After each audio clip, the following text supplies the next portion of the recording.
O assunto sobre o MEV EDX para detecção de resíduos de tiro, GSR inorgânico, foi feito pelas alunas Amanda Mello, Karen Quinn e Micaele Franzin. A STM é considerada a maior incorporadora de normas no mundo todo e tem grande importância em todos os países, facilitando processos, padronizando e trazendo segurança. Inclusive, quando o assunto é tubo de aço, as normas técnicas da STM são essenciais para especificar características dos tubos.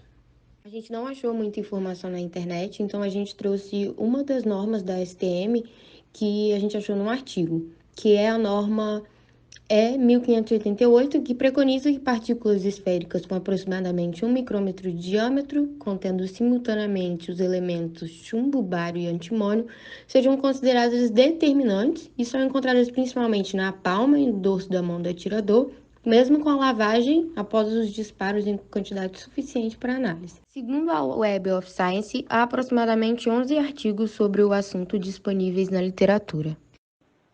Bem, e como o MEV funciona é o que ele detecta. Quando o feixe de elétrons incide sobre um mineral, os elétrons mais externos dos átomos e os íons constituintes são excitados, mudando de níveis energéticos. Ao retornarem para sua posição inicial, eles liberam a energia adquirida, a qual é emitida em comprimento de onda no espectro de raio-x.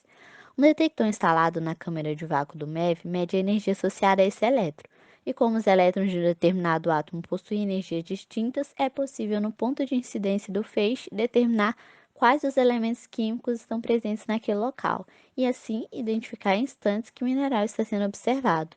O MEV ele ajuda a identificar a munição de origem dos resíduos em função da composição dos marcadores codopados, além de que, quando acoplado a um detector de raio-x de dispersão de energia, opera como detector de elétrons retroespalhados. Sobre as partículas que são analisadas no microscópio eletrônico de varredura, a gente tem algumas características que especificam essas partículas, como a morfologia, que deve ser esferoide e pouco cristalina, como a figura é representada. Elas também devem ser bem pequenas e compostas geralmente de chumbo, bário e antimônio. Esse método de análise pelo microscópio ele é geralmente o mais utilizado nessa detecção de resíduos de tiros, e aqui tem algumas vantagens e desvantagens desse método. As maiores vantagens na utilização desse método é a alta resolução e a grande profundidade de foco, além da possibilidade de realizar uma análise em EDS, fazendo com que essas partículas sejam identificadas. E a desvantagem é que é um método muito caro e por isso ele é pouco acessível. E também o tempo que requer para análise. E foi isso, essas são as nossas referências. E obrigada!